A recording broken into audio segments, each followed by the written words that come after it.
साथियों नमस्कार, स्वागत है आपका एक और इस नई वीडियो में और आप देख रहे हैं बिग इंडिया टीवी।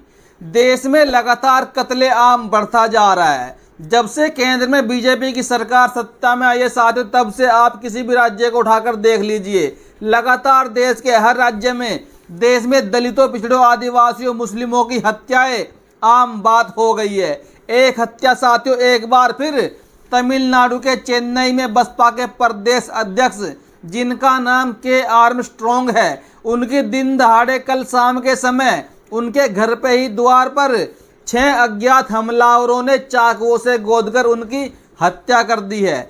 खबर में बताया जा रहा है कि 6 हमलावर अचानक से 3 बाइकों पर आए और ताबड़तोड़ हमला करके चाकुओं से उनकी मौके पर ही मौत हो गई। जब उनको अस्पताल में ले जाया गया तो वहां पर उनको डॉक्टरों ने भी साथियों मृत घोषित कर दिया। इतनी बड़ी घटना साथियों बसपा के लिए हो गई है, जिससे कि बहुजन समाज पार्टी की सुप्रीमो मायावती को भी बहुत बड़ा आघात लगा है। पिछले साल ही साथियों बहन कुमारी मायावती जी उनके घर पर गई थी, जब उनके घर पर एक बच्चे ने जन्म लिया था। आप ये फोटो देख सकते हैं। और जो ये के आर्मस्ट्रॉन्ग थे, ये बहुजन समाज पार्टी की बुलंद आवाज को तमिलनाडु में उठा रहे थे और साथियों शायद इसीलिए वहां पर इनकी हत्या कर दी गई है। लेकिन सबसे बड़ा जो सवाल, जो प्रश्न चिन्ह लगता है, वो वहां की तमिलनाडु की सरकार, जो एमके स्टालिन की सरकार है, उन पर लगता है। आखिरकार उनकी सरकार, उनका प्रशासन कर क्या रहा था? जब एक राष्ट्रीय पार्टी का प्रदेश अध्यक्ष है, अगर उसका प्रदेश अध्यक्ष किसी भी राज्य में है तो उसको सिक्योरिटी कम से कम मिलनी चाहिए। लेकिन न तो केंद्र सरकार ने उनको सिक्योरिटी दी और न ही वहाँ पर तमिलनाडु की सरकार ने उनको सिक्योरिटी दी। और इनकी हत्या को लेकर लगातार साथियों पूरे दिन सुबह से ही प्रदर्शन सड़कों पे जारी है। लोग इनकी हत्या के मामले में सवाल उठा रहे हैं, आंदोलन कर रहे हैं और प्रशासन के पूरी तरह हाथ पांव फूल चुके हैं। लेकिन सबसे बड़ा सवाल ये है, क्या देश में ऐसे ही दलित, पिछड़े, आदिवासी मरते रहेंगे, मुसलमान मरते रहेंगे? आप एक बात देख सकते हैं कि जब से बहुजन समाज पार्टी कमजोर हुई है, ये बात सही मायने में बहुजन समाज के लोगों को समझने की जरूरत है कि जब से देश में बहुजन समाज पार्टी कमजोर हुई है, तब से लेकर आज तक देश में अत्याचार 4 गुना बढ़ चुका है। दलित, आदिवासी को तो ऐसे मारा जा रहा है जैसे कि ये कीड़े मकोड़े हो। और एक बार फिर कल साथियों बसपा के प्रदेश अध्यक्ष के आर्मस्ट्रॉन्ग की दिन दहाड़े चाकुओं से गोदकर हत्या कर दी गई है। 6 लोगों को, 6 आरोपियों को शक के तौर पर पुलिस ने उठाया है, लेकिन सही मायने में अभी तक किसी की गिरफ्तारी नहीं हो पाई है।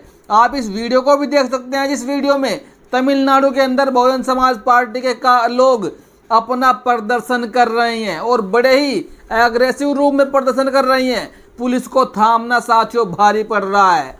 मेरे ख्याल से सबसे बड़ा सवाल अगर उठता है तो वो तमिलनाडु की सरकार, एमके स्टालिन की सरकार पर उठता है।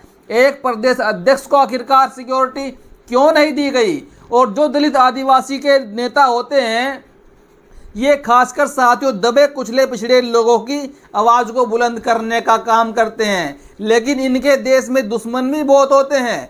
जब भी कोई दलित, आदिवासी का नेता आगे बढ़ता है तो उसके 1000 दुश्मन उनके सामने खड़े होते हैं। पता नहीं कौन हत्या करवा दे, क्योंकि लोग देखना ही नहीं चाहते कि कोई दलित, आदि मुस्लिम का चेहरा आगे बढ़े, लोगों की अपने आवाज उठाए। और लोगों के पेट में तो मरोड़ वैसे ही उठती रहती है। और साथियों उसी जलन के बदले आज इनकी हत्या करवा दी गई तमिलनाडु के चेन्नई में, जहां पर साथियों भीड़ भाड़ का इलाका है।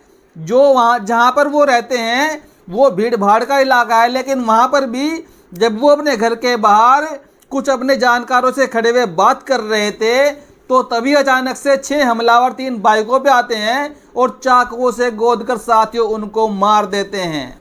और दूसरा, एक तरफ दलित समाज के लिए गोदी मीडिया ने षड्यंत्र बढ़ाना शुरू कर दिया। आपने देखा होगा हमारे देश में नए नए बाबा बनते रहते हैं, हर साल एक न एक बाबा निकल कर आ जाता है। लेकिन जो इस साल नया बाबा निकल कर आया है, सूरजपाल साथियों, मैं अगर उनकी बात करूं तो वो जाटव समाज से आते हैं, दलित बिरादरी से आते हैं। और आपने गोदी मीडिया का काला चेहरा, गोदी मीडिया का जातिवादा चेहरा इस बार बड़े आराम से पहचान लिया होगा। गोदी मीडिया में रात दिन दलित समाज को लेकर, दलित बाबा को लेकर उनकी खिल्ली उड़ाई जा रही है और गोदी मीडिया उनके बढ़ते हुए कद को बहुत जल्द खत्म करना चाहता है। आपने 2-3 साल पहले देखा होगा जब बागेश्वर बाबा की एंट्री हुई थी, इसी गोदी मीडिया ने उनको पूरा परोसा, आपके सामने उनको प्रमोट किया, क्योंकि वो दलित समाज से नहीं आते, वो जनरल कैटेगरी से आते हैं। लेकिन आज जो एक दलित समाज के बाबा सूरजपाल ने अपना इतना बड़ा कद बढ़ाया तो गोदी मीडिया उसको दफनाना चाहती है जीते जी। लेकिन साथियों, जो वहाँ पर दुर्घटना हुई है उसका सबसे बड़ा जिम्मेदार अगर कोई है तो वो वहाँ का पुलिस प्रशासन है।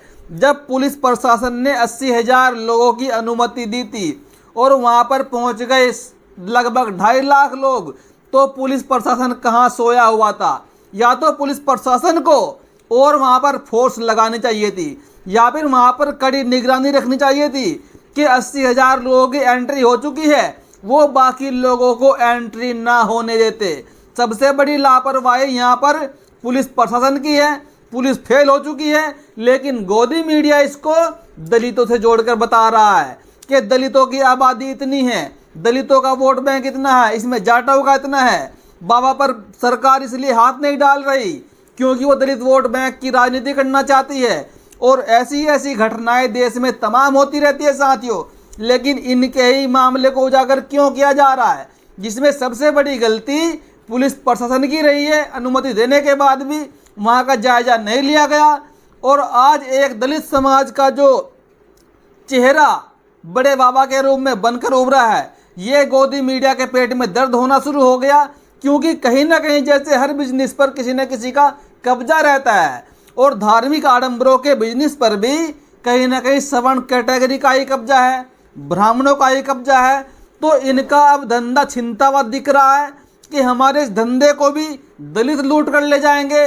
तो इसीलिए इनके पेट में रात दिन दर्द हो रहा है और और बाबा को और भोले बाबा को ये दलित बाबा के नाम से जोड़कर दिखा रहा है लगातार गोदी मीडिया।